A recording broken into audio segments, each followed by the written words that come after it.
nó hợp lý cái cho để đi và nó có thể có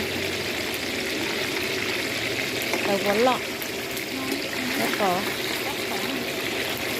cũng như vậy thôi.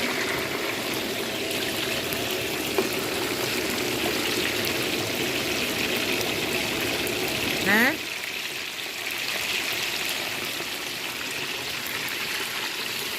thì cho bạn nói ít lộc có cây nữa thì họ bàn họ chụp bỏi ra nó có cây thâu nổi gió hết chị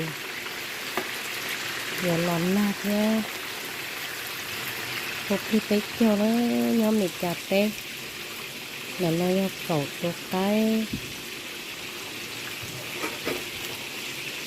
lúc cậu on lìa thì cậu nó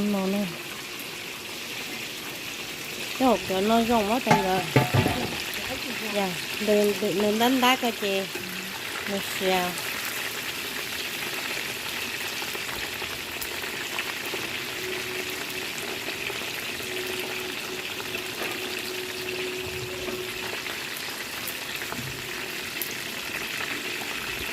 cậu có cú nó mà chỉ phá sắpเลยcô clip đấy chứ món nó đấy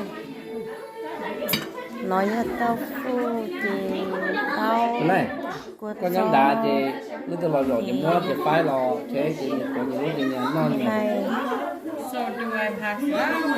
pass it out from there please with the spoon and fork in there.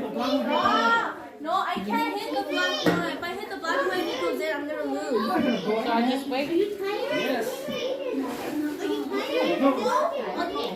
nó luôn chứ lớn nó ốp phá nên go ó vô một đôi nên go bé nè